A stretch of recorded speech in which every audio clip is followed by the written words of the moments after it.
Welcome back to this session of the Hindu newspaper analysis. Today we will discuss mainly four issues.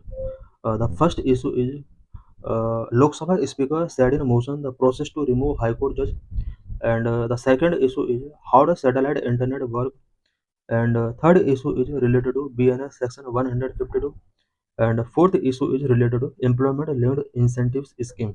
So let's discuss all the issues in detail. What is the removal process of a High Court judge? High Court judge को remove करने के लिए क्या process है?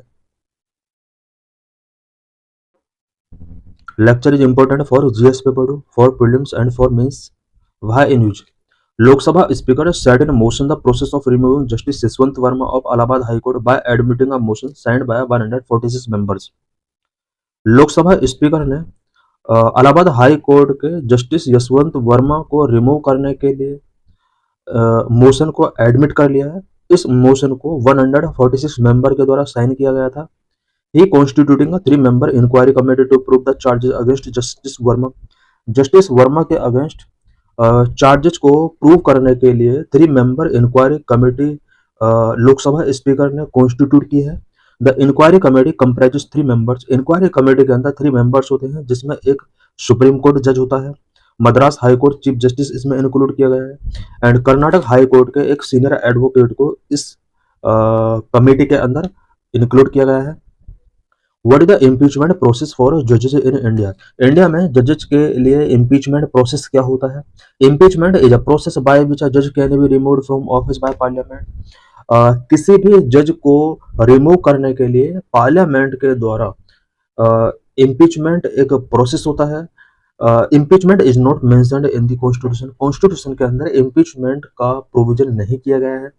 The impeachment process for judges in India is a crucial mechanism to uphold judicial accountability by preserving the independence of the judiciary.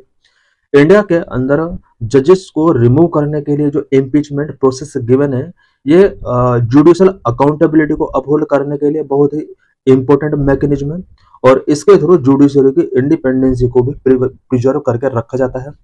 Constitutional safeguards and grounds for impeachment. Impeachment के लिए grounds क्या क्या होते हैं और constitutional safeguard क्या क्या given है। Article 124 this article outline the removal process of supreme court जज। सुप्रीम कोर्ट जज को रिमूव करने के लिए कॉन्स्टिट्यूशन के आर्टिकल 124 के अंदर प्रोविजन किए गए हैं। Article 218 applicable to remove high court जज। हाई कोर्ट जज को रिमूव करने के लिए आर्टिकल 218 के अंदर प्रोविजन किए गए। इट मीन्स ये जो हम आर्टिकल डिस्कस कर रहे हैं हाई कोर्ट जज को रिमूव करने के लिए, आर्टिकल 218 के अकॉर्डिंग इसको रिमूव किया जाएगा। The grounds for impeachment are explicitly limited to proved misbehaviour and incapacity. Impeachment के लिए जो ग्राउंड होता है वो प्रूव्ड मिसबिहेवियर एंड इनकैपेसिटी इसका ग्राउंड होता है। प्रूव्ड मिसबिहेवियर एनी एक्शन और कंडक्ट बाय अ जज that breaches the ethical and professional standard of the judiciary. Proved misbehaviour क्या होता है? किसी भी जज के द्वारा कोई भी ऐसा एक्शन या कंडक्ट जो जुडिशरी की एथिकल एंड प्रोफेशनल स्टैंडर्ड को ब्रीच करता है, वो उस टाइप का जो भी एक्ट होगा वो मिसबिहेवियर के अंदर आएगा। इनकैपेसिटी अ जज is inability to perform judicial duties due to physical और मेंटल इन्फर्मिटी। कोई भी जज अगर फिजिकल एंड मेंटल इन्फर्मिटी की वजह से अपनी जुडिशियल ड्यूटीज को परफॉर्म नहीं कर पाता है, तो इस केस को इनकैपेसिटी के अंदर रखा जाता है। Steps in the impeachment process. Impeachment process में क्या क्या स्टेप होते हैं? Number 1 initiation of motion. सबसे पहले मोशन का इनिशिएशन हाउस के अंदर किया जाता है। A motion for impeachment must be supported by at least 100 members in the Lok Sabha और 50 मेंबर्स इन द राज्यसभा। जजेस को रिमूव करने के लिए सबसे पहले हाउस के अंदर मोशन का इनिशिएशन किया जाता है, और लोकसभा के अंदर एट लीस्ट 100 मेंबर के द्वारा इसको सपोर्ट किया जाना चाहिए। राज्यसभा में एटलीस्ट 50 मेंबर्स के द्वारा इसको सपोर्ट किया जाना चाहिए। द स्पीकर और चेयरमैन में डिसाइडिंग वेदर टू एडमिट और रिजेक्ट द मोशन। राज्यसभा के अंदर चेयरमैन और लोकसभा के अंदर स्पीकर डिसाइड करेंगे कि वो मोशन को रिजेक्ट करे या एडमिट करे। फिलहाल लोकसभा स्पीकर ने जस्टिस यशवंत वर्मा को रिमूव करने के लिए मोशन को एडमिट कर लिया है। For example, in 2018, the motion against Chief Justice Deepak Misra was rejected after due consideration. 2018 में चीफ जस्टिस दीपक मिश्रा के अगेंस्ट भी मोशन इनिशिएट किया गया था, बट ड्यू कंसिडरेशन की वजह से उसको रिजेक्ट कर दिया गया था। Number 2, formation of an inquiry committee. Motion initiation के बाद अगर स्पीकर या चेयरमैन इसको एडमिट कर लेता है, देन उसके बाद एक 3 मेंबर इंक्वायरी कमेटी का फॉर्मेशन किया जाता है। Upon admission of the motion, the speaker of the Lok Sabha और the chairman of the Rajya Sabha constituted a 3 member committee comprising chief justice of India और अ सुप्रीम कोर्ट जज, chief justice of high court, a distinguished jurist. Rajya Sabha का chairman और लोकसभा का speaker अगर किसी motion को, specially impeachment से रिलेटेड मोशन को अगर एडमिट कर लेता है, देन उसके द्वारा 3 मेंबर कमेटी का कॉन्स्टिट्यूशन किया जाता है। 3 मेंबर कमेटी के अंदर चीफ जस्टिस ऑफ इंडिया या सुप्रीम कोर्ट का जज हो सकता है, chief justice of concern high court and distinguished jurist इसके अंदर हो सकता है। The committee conduct an inquiry into the allegations, gathering evidence and examining witness to determine the validity of the charges.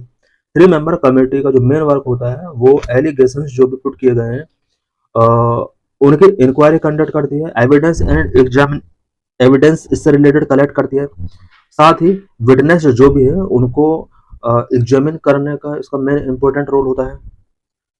Committee report and parliamentary debate.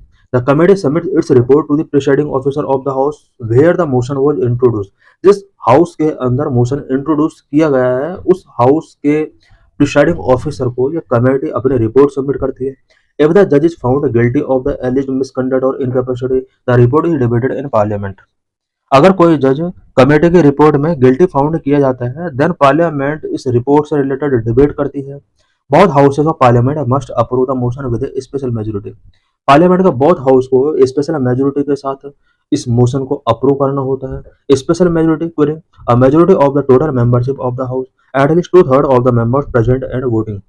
Special majority जो होता है इसमें 2 case होते हैं, हाउस के टोटल मेंबरशिप की majority plus present and voting members का 2/3 इसमें सपोर्ट होना चाहिए। Final removal by the president. Once the motion is passed in both houses, it shall be presented to the president in the same session in which the motion has been adopted. Parliament का both house के द्वारा अगर motion को पास कर दिया जाता है, then इसको सेम सेशन में प्रेसिडेंट के बिफोर प्रेजेंट किया जाता है। Instances of impeachment attempts. इससे पहले जो हमने देखा कि प्रेसिडेंट के बिफोर प्रेजेंट किया जाता है, प्रेसिडेंट जजेस को रिमूव कर सकता है। Instances of impeachment attempts. इससे पहले इम्पीचमेंट अटेम्प्ट कितने किए गए हैं? India has witnessed the few attempts of impeachment against justice V Ramaswami 1993 and justice Sumitra Sen 2011। इससे पहले भी कुछ जजेस के अगेंस्ट इम्पीचमेंट अटेम्प्ट्स किए गए हैं। 1993 में जस्टिस वी रामास्वामी के अगेंस्ट एंड 2011 में जस्टिस सुमित्रा सेन के अगेंस्ट भी इम्पीचमेंट मोशन इनिशिएट किया गया था। While none have resulted in a complete removal, these instances highlight the process rigidity and its role in upholding accountability. अभी तक किसी भी जज को इम्पीचमेंट मोशन के अकॉर्डिंग रिमूव नहीं किया गया है। ये शो करता है कि इम्पीचमेंट प्रोसेस की रिजिडिटी क्या है एंड अकाउंटेबिलिटी को अपहोल्ड करने के लिए इसका क्या रोल है। व्हाट गाइडलाइंस रेगुलेट जजेस पब्लिक स्टेटमेंट। जजेस के पब्लिक स्टेटमेंट को क्या क्या गाइडलाइंस रेगुलेट करती हैं? Number freedom of expression with responsibility. Judges like all citizens are entitled to freedom of speech and expression under Article 19(1)(a) of the Constitution. जितने भी जज हैं सभी को ऑल सिटीजन्स की तरह कुछ freedom of speech and expression का राइट मिले हुए हैं अंडर आर्टिकल 19(1)(a) के under. But this right is subject to reasonable restrictions to maintain morality, public order and the integrity of their office. लेकिन जजेस के जो freedom of expression and speech का जो ये राइट मिला हुआ है, ये मोरलिटी की वजह से, पब्लिक ऑर्डर की वजह से एंड ऑफिस की इंटीग्रिटी की वजह से इनके ऊपर कुछ रेस्ट्रिक्शंस जजेस के लिए लगाए गए हैं। पब्लिक स्टेटमेंट बाय जजेस must uphold the dignity of their judicial office. जजेस का जो भी पब्लिक स्टेटमेंट आता है वो उसके जुडिशियल ऑफिस की डिग्निटी को अपहोल्ड करना चाहिए। इट मीन्स जजेस जो भी स्टेटमेंट देते हैं उन्हें ये ध्यान रखना होगा कि उस स्टेटमेंट की वजह से जुडिशियल ऑफिस की डिग्निटी लॉस ना हो। Two main instrument to deal conduct of जजेस। जजेस के कंडक्ट को डील करने के लिए टू मेन इंस्ट्रूमेंट है। Number 1 Bangalore principles of judicial conduct 2002। Number 2 restatement of values of judicial life 1997। Specific guidelines on judicial restraint. Non-interference in political matter. Judges should abstain from commenting on political events or policies to avoid being perceived as partisan. जजेस को ये guideline के under restrain किया गया है कि वो political event से रिलेटेड कोई कमेंट ना करें। Refraining from prejudicing cases. Judges must avoid making a statement about ongoing cases or legal issues that could be interpreted as prejudgment or bias. जजेस को कोई भी ऐसा स्टेटमेंट नहीं देना है जो कि ऑनगोइंग केस से रिलेटेड है या किसी लीगल इशू से रिलेटेड है।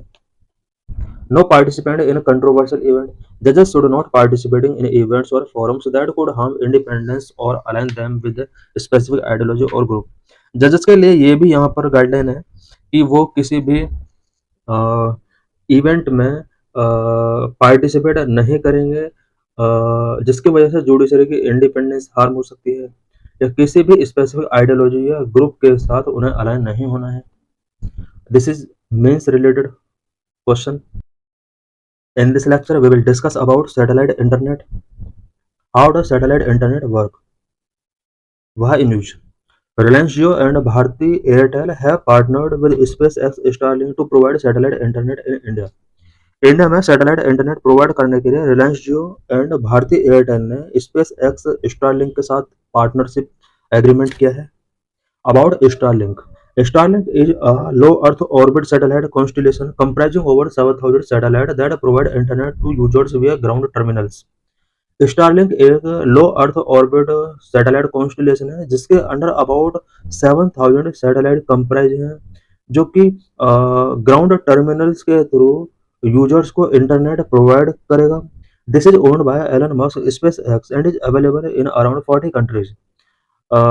स्टारलिंक जो है वो एलन मस्क स्पेस एक्स के द्वारा ओन किया गया है। अभी तक अबाउट 40 से ज़्यादा कंट्रीज के अंदर ये वर्क कर रहा है। वर्किंग ऑफ स्टारलिंक, स्टारलिंक का क्या वर्किंग होगा? Satellites continuously orbit the earth covering almost the entire surface. ये जो सैटेलाइट होंगे ये अर्थ को कॉन्टिन्यूसली ऑर्बिट करेंगे, ऑलमोस्ट एंटायर सरफेस को ये कवर करेंगे। Ground terminals connect to satellite which in turn communicate with ground stations physically link to the internet. जितने भी ग्राउंड टर्मिनल्स होंगे वो सैटेलाइट से कनेक्ट होंगे। उसके बाद ग्राउंड टर्मिनल को फिजिकली ग्राउंड स्टेशंस के साथ कम्युनिकेट करने के लिए लिंक किया जाएगा और उसके बाद पीपल्स को यहाँ पर इंटरनेट सर्विसेज प्रोवाइड की जाएंगे। This setup enables wireless internet connectivity in areas where there is a lack of traditional broadband infrastructure. जिन एरियाज में ट्रेडिशनल ब्रॉडबैंड इंफ्रास्ट्रक्चर का लैक है, स्टारलिंक सेटअप जो होगा वो वायरलेस इंटरनेट कनेक्टिविटी उन एरियाज के अंदर प्रोवाइड कराएगा। Starlink's speed and latency. Speed of around 100 Mbps that is similar to many home broadband connections. Starlink का जो स्पीड होगा वो अराउंड 100 Mbps होगा जो कि मैनी होम ब्रॉडबैंड कनेक्शंस के सिमिलर है। Latency time for data transmission is higher than wired broadband. इसकी जो लेटेंसी है वो वायर्ड ब्रॉडबैंड के कंपेयर में हायर है which making it less ideal for applications requiring real time responsiveness. इसका लेटेंसी की अगर बात की जाए, लेटेंसी मतलब होता है कि किसी भी डाटा को ट्रांसमिट करने में जो टाइम टेकन किया जाता है, लेकिन स्टारलिंक का जो लेटेंसी है वो थोड़ा ज़्यादा है। यही वजह है कि ये लेस आइडियल है फॉर एप्लीकेशंस जिनमें रियल टाइम रिस्पॉन्सिवनेस की रिक्वायरमेंट होती है। Starlink's use in India. Starlink is not very useful in cities with strong 5G and wired broadband network offer better speed and reliability. Starlink उन cities में useful नहीं होगा जहां पर पहले से ही 5G स्ट्रॉन्ग कनेक्शन है एंड वायर्ड ब्रॉडबैंड नेटवर्क है, because 5G and wired broadband network जो है वो better speed and reliability offer करती हैं। It is highly beneficial for rural and remote areas providing instant connectivity where traditional network are unavailable. Starlink rural and remote areas के लिए highly beneficial हो सकता है उन एरियाज में जहां पर इंस्टेंट कनेक्टिविटी प्रोवाइड कराना है एंड ट्रेडिशनल नेटवर्क जहां पर अनअवेलेबल है उन सभी एरियाज में स्टारलिंक काफी बेनिफिशियल हो सकता है। स्टारलिंक्स पोटेंशियल बेनिफिट, क्या क्या इसका बेनिफिट हो सकता है? Bridging the digital divide. Digital divide जो अर्बन और रूरल एरियाज में है उसको ये ब्रिज कर सकता है। Starlink can provide internet access to rural and remote areas, have to reduce the gap between rural and urban regions. Number 2, connectivity for maritime and offshore operations. Maritime and offshore operations को connect के साथ connectivity में ये एक important role play कर सकता है। Starlink is useful for commercial fishing ships, merchant vessels, offshore oil rigs and deep sea researchers. Starlink commercial fishing ships, merchant vessel, offshore oil rigs and deep sea research में एक important role play कर सकता है। Disaster response and emergency communication, disaster and emergency communication के लिए Starlink एक important role play कर सकता है। During natural disaster such as tsunami, cyclone, earthquakes, when telecommunication infrastructure fail, Starlink can enable quick setup of communication centers for military and emergency responders। Natural disaster such as tsunami, cyclone, earthquake अगर आते हैं उस time पे during बहुत ज़्यादा telecom infrastructure fail हो जाता है, उस टाइम पर स्टारलिंक एक कम्युनिकेशन के लिए बहुत ही इंपॉर्टेंट रोल प्ले कर सकता है, specially for military and emergency responders के लिए। Trackers with Starlink mobile kits can send SOS message for timely rescue, timely rescue के लिए स्टारलिंक के थ्रू एसओएस मैसेज सेंड किए जा सकते हैं पब्लिक के लिए। How much does Starlink cost in India, India के अंदर स्टारलिंक की क्या कॉस्ट होने वाली है। स्टारलिंक है two main cost, user terminal यानी हार्डवेयर का कॉस्ट होगा, मंथली सब्सक्रिप्शन फी का कॉस्ट होगा। टर्मिनल यानी hardware, router like device will be required to access the satellite network, satellite network का असेस करने के लिए राउटर लाइक डिवाइस की नीड होगी। Monthly subscription, the cost to stay connected to the services, services तक connect करने के लिए एक मंथली कॉस्ट होगा, सब्सक्रिप्शन फी। हार्डवेयर में cost rupees 17,000 to 40,000, while monthly plan could range from 4,200 to 8,400 based on Bhutan pricing. India के अंदर hardware और मंथली सब्सक्रिप्शन जो फी होने वाला है भूटान के प्राइस के इक्वल होने वाला है। हार्डवेयर कॉस्ट जो है वो 17,000 से 40,000 तक हो सकता है, जबकि मंथली सब्सक्रिप्शन फी 4,200 से 8,400 तक होने वाला है। What are various provisions of भारतीय न्याय संहिता section 152? Section 152 is related to sedition. Lecture is important for GS paper 2. What is section 152 of BNS? Section 152 of BNS criminalizes acts related to secession, rebellion and activities endangering national integrity. BNS के under section 152 cessation and rebellion से related acts को criminalize declare करता है, साथ ही national integrity को endanger करने वाली activities भी इसके अंदर क्रिमिनलाइज डिक्लेयर की जाती है। Section 152 of BNS has its genesis in Section 124A of Indian Penal Code IPC 1860। Section 152 of BNS का जो जेनेसिस है वो IPC के सेक्शन 124A से यह टेकिंग किया गया है। What are the key difference between Section 152 of the BNS and Section 124 of IPC? Number one, terminology and scope। Section 152 of BNS and section 124A of IPC के अंदर main difference क्या है। Number one, terminology and scope दोनों का यहाँ पर change हुआ है। Section 124A criminalizes acts which lead to hatred or contempt toward the government termed as sedition। Section 124A के अंदर गवर्नमेंट के अगेंस्ट कोई भी हेटेड और कंटेम्प्ट एक्ट किया जाता है उसको यहाँ पर सेडिशन का टर्म डिक्लेयर किया गया है। Section 124A focus on inciting disaffection against the government, government के अगेंस्ट डिसअफेक्शन अगर इंसाइड कोई पर्सन करता है उसके लिए सेक्शन 124A IPC फोकस करता है। Section 152 BNS criminalizes acts that endanger the unity, integrity and sovereignty of India, including inciting rebellion or promoting separation। Section 152 BNS ऐसे सभी एक्ट को क्रिमिनलाइज डिक्लेयर करता है जो कि इंडिया की यूनिटी, इंटीग्रिटी एंड सॉवरेनिटी को एंडेंजर करता है। साथ ही अगर कोई भी ऐसा एक्ट किया जाता है जिससे रिबेलियन इंसाइट होता है या फिर सेपरेटिज्म को प्रमोट किया जाता है, उन सभी एक्टिविटीज को यहाँ पर क्रिमिनलाइज डिक्लेयर किया गया है। Section 152 does not explicitly use the term sedition. It covers similar grounds with a broader language। Section 152 यहाँ पर सेडिशन टर्म का यूज नहीं किया गया है, बट ब्रॉडर लैंग्वेज में इसके लिए ग्राउंड्स क्या क्या हो सकते हैं वो कवर किए गए हैं। नंबर टू, पेनल्टीज के बेस पर दोनों के बीच में क्या डिफरेंस है। Section 124A prescribe a punishment of a minimum of 3 years in prison with fine. 3 year का यहाँ पर मिनिमम प्रिजन पनिशमेंट के साथ साथ फाइन भी यहाँ पर इम्पोज किया गया था सेक्शन 124A ऑफ IPC के अंडर। मैक्सिमम में भी लाइफ इम्प्रिजनमेंट। इट मीन्स यहाँ पर देख सकते हैं कि आईपीसी सेक्शन 124 के अंदर मैक्सिमम लाइफ इम्प्रिजनमेंट और मिनिमम 3 ईयर का यहाँ पर प्रिजनमेंट विद फाइन यहाँ पर इम्पोज किया जा सकता है। Section 152 increase the potential penalty to life imprisonment of up to 7 years with a mandatory fine which make it potentially more stringent. Section 152 यहाँ पर जो मिनिमम पेनल्टी इम्पोज की गई है लाइफ इम्प्रिजनमेंट की है वो 7 ईयर तक का यहाँ पर लाइफ इम्प्रिजनमेंट हो सकता है और मैंडेटरी यहाँ पर फाइन को मैंडेटरी किया गया है। यही वजह है कि ये मोर स्ट्रिंजेंट है। इट मीन्स यहाँ पर मिनिमम पनिशमेंट नहीं है बट यहाँ पर 7 ईयर का इम्प्रिजनमेंट लाइफ इम्प्रिजनमेंट पेनल्टी यहाँ पर इम्पोज की गई है।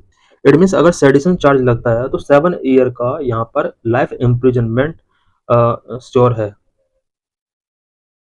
Number 3 intent requirement. Section 124 require proof of intent to incite disaffection against government.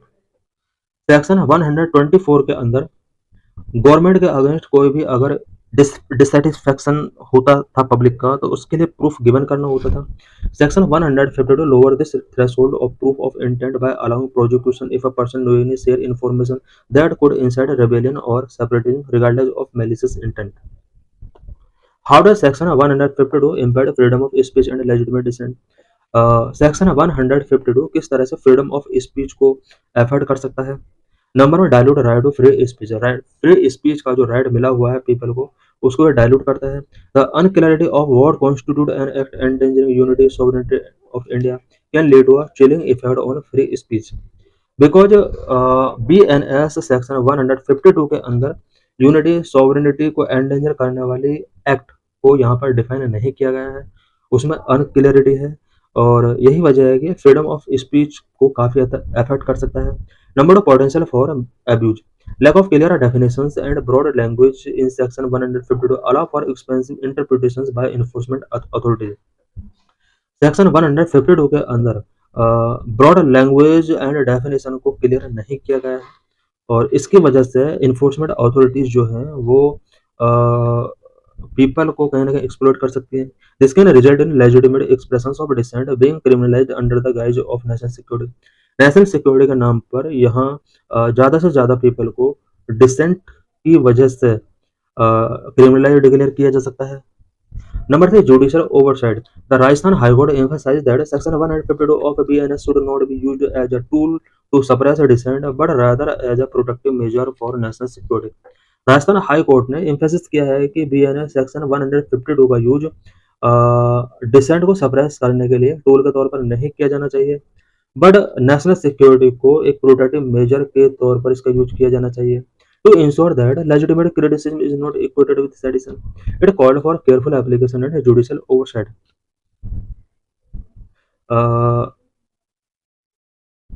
Legitimate criticism इसको हमें सेडिशन के इक्वेट नहीं रखना है। इट मीन्स लेजिटिमेट क्रिटिसिज्म होना चाहिए डेमोक्रेसी के अंदर, इस तरह की एक्टिविटीज को सेडिशन के अंदर नहीं रखना है और careful application and judicial oversight के लिए इसका यूज किया जाना चाहिए। What are the legal and constitutional implications of enforcing Section 152? Section 152 को enforce करने के constitutional implications and legal implications क्या हैं? Number one, violation of constitutional right. Enforcing Section 152 raise concern regarding violations of Article 14 and Article 19. Section 152 को enforce करने के साथ साथ यहाँ पर कुछ आर्टिकल के वायलेशन के रिगार्डिंग कुछ क्वेश्चन रेज हुए, especially Article 14 right to equality and Article 19 freedom of speech and expression. The vague definition in Section 152 may lead to arbitrary enforcement, undermining individuals' rights and freedoms. जिस तरह से section 152 के अंदर वो definition है, इसकी वजह से आर्बिट्रेरी इन्फोर्समेंट इसका किया जा सकता है और इसकी वजह से राइट एंड फ्रीडम्स इंडिविजुअल को जो मिले हुए हैं वो अंडरमाइन हो सकते हैं। Number 2, need for guidelines. There is an urgent need for the Supreme Court to establish clear guidelines regarding the application of Section 152. Supreme court को चाहिए कि वो सेक्शन 152 के एप्लीकेशन के रिगार्डिंग क्लियर गाइडलाइंस एस्टेब्लिश करे। This would help to know the limit of acceptable boundaries for criticism while protecting national interest without infringing on civil liberties. Supreme court के द्वारा अगर सेक्शन 152 के एप्लीकेशन के regarding clear guidelines अगर release कर दी जाएंगी तो पब्लिक को ये पता चल जाएगा कि क्रिटिसिज्म की बाउंड्रीज कहाँ तक एक्सेप्टेबल हैं या उसके लिमिट क्या है, नेशनल इंटरेस्ट को प्रोटेक्ट करने के लिए क्या क्या लिमिटेशंस हैं, what is way forward, promote judicial oversight, enforcement authorities should be required to demonstrate a direct link between the speech and impact, courts should actively monitor cases to prevent misuse of law against legitimate dissent के against law को misuse करने के लिए यहाँ पर court को actively इसको monitor करना होगा। Establish clear guidelines, supreme court should set guidelines related to section 152 to ensure a balance between protecting national security and safeguarding freedom of speech. National security को प्रोटेक्ट करने के बीच में and freedom of speech को safeguard करने के साथ साथ यहाँ पर सुप्रीम कोर्ट को कुछ गाइडलाइन सेक्शन 152 से रिलेटेड यहाँ पर देनी चाहिए, so that national security and freedom of speech के बीच में बैलेंस इंश्योर किया जा सके। This is mains related question. What is employment linked incentive scheme, ELI? भाई news, the Union Cabinet approved an employment-linked incentive (ELI) scheme with an outlay of rupees 99,446 crore। Union government ने ELI employment linked incentive scheme approve किया जिसके लिए 99,446 crore rupees का budget set किया गया है। The scheme, a promise made in the 2024-25 budget, is aimed at creating employment, particularly in the manufacturing sector। ये जो स्कीम है ये 2024-25 के बजट में प्रॉमिस की गई थी, जिसका मेन एम मैन्युफैक्चरिंग सेक्टर में एम्प्लॉयमेंट क्रिएट करना है। It is a part of the prime ministers package of 5 schemes to facilitate employment such as internship with big companies and measures to improve skill of youth। ELI scheme जो है ये prime ministers package of 5 scheme का एक part है, जो कि youth के अंदर स्किल को इम्प्रूव करने के लिए एक इम्पोर्टेंट स्कीम है। What are the key provisions? The ELI scheme incentivizes creation of more than 3.5 crore jobs over a period of 2 years। Incentive linked employment linked incentive scheme जो है वो 2 ईयर के टाइम पीरियड के अंदर about 3.5 crore jobs create करने का इसका target है। Comes into operation from August 1, 2025 and ends on July 31, 2027। Employment linked incentive जो स्टार्ट हुआ है वो 1 अगस्त से स्टार्ट हुआ। इस मंथ का जो फर्स्ट तारीख था एंड 31 जुलाई 2027 को ये एंड हो जाएगा। The employees provident fund organisation will implement the scheme. इस स्कीम को EPFO के द्वारा इम्प्लीमेंट किया जाएगा। The manufacturing sector incentives will be extended to 3rd and 4th years as well. Manufacturing sector incentives इसको 3rd and 4th ईयर्स के लिए भी एक्सटेंड कर सकते हैं। हाउ हैव एम्प्लॉयर्स रिस्पॉन्डेड, इस स्कीम के रिगार्डिंग एम्प्लॉयर्स का क्या रिस्पॉन्ड रहा है। Number 1, welcome the scheme, employers have welcomed the scheme with caveats. Employers ने कैवेट्स के साथ इस स्कीम को वेलकम किया है। Number 2, drive employment, it will drive employment specially in the manufacturing sector through an innovative approach. Innovative approach के साथ ये जो स्कीम है वो एम्प्लॉयमेंट को ड्राइव करेगी स्पेशली मैन्युफैक्चरिंग सेक्टर में। Number 3, रीसेप India employment landscape, ELI scheme has the potential to reshape India's employment landscape and boost labor-intensive sectors। Employment landscape को रिसेप करने में ELI स्कीम का बहुत बड़ा रोल हो सकता है, बिकॉज ये इंडिया के एम्प्लॉयमेंट लैंडस्केप को रिसेप करेगा एंड लेबर इंटेंसिव सेक्टर को ये बूस्ट करेगा। Focus of the scheme must be direct towards micro small manufacturing units and allied services sector. इस स्कीम का जो मेन फोकस होना चाहिए वो micro small manufacturing units and allied service sector के साथ होना चाहिए। What about trade unions, trade unions का क्या कहना है इस स्कीम को लेकर। All 10 central trade unions have question the scheme. India के अंदर 10 सेंट्रल ट्रेड यूनियंस ने इस स्कीम को क्वेश्चन किया है। RSS बैड Bharatiya Mazdoor Sangh has welcomed the ELI scheme with a rider that the government must expand the social security base and improve the quality of employment. RSS बैड भारतीय मजदूर संघ ने भी ELI स्कीम को वेलकम किया है, बट उसने कहा है कि इस स्कीम के अंडर सोशल सिक्योरिटी बेस को इम्प्रूव किया जाना चाहिए, साथ ही एम्प्लॉयमेंट की क्वालिटी को इम्प्रूव इसके अंदर करना होगा। Other unions fear that workers money will be used to incentivise employer. कुछ यूनियंस का यहाँ पर फियर है कि वर्कर्स की मनी को एम्प्लॉयर्स को इंसेंटिवाइज करने के लिए यूज किया जा सकता है। What are some of the concern, ELA scheme से रिलेटेड क्या-क्या कंसर्न है? There are concern on the role of the EPFO in the scheme. Scheme के अंदर ईपीएफओ का जो है रोल यहाँ पर प्रोविज़न किया गया है, इसके रिगार्डिंग यहाँ पर बहुत सारे कंसर्न हैं। As EPFO is only a custodian of saving of employees, unions are asking how it can act as an agent to implement the scheme. कुछ यहाँ पर ऑर्गेनाइजेशन का कहना है कि ईपीएफओ का जो मेन वर्क है वो एम्प्लॉयज की सेविंग के एक कस्टोडियन के तौर पर है। इट मीन्स एम्प्लॉयज की जो सेविंग्स हैं उसका कस्टडी के तौर पर वर्क करता है ईपीएफओ। जबकि सेंट्रल गवर्नमेंट ने अब इसको एक इम्प्लीमेंट एजेंसी के तौर पर ड्यूटी दे दी है, बिकॉज यहाँ पर ईएलआई स्कीम को इम्प्लीमेंट करने की रिस्पॉन्सिबिलिटी ईपीएफओ को दिया गया है। As EPFO is not an agency with the responsibility of creating jobs. EPFO job create करने की कोई एजेंसी नहीं है। There are demand to create a separate agency to implement the scheme. इस स्कीम को इम्प्लीमेंट करने के लिए एक सेपरेट एजेंसी होनी चाहिए। Industry expert are also questioning why the government is not addressing the slowdown in the economy and not taking step to improve the purchasing power of workers. कुछ expert का कहना है कि government economy में जो slow down आ रहा है उसको एड्रेस क्यों नहीं करती है। गवर्नमेंट वर्कर्स की परचेजिंग पावर को इम्प्रूव करने के लिए कोई स्टेप टेकिंग नहीं कर रही है, जबकि गवर्नमेंट को ऐसा करना चाहिए। Thanks for watching this.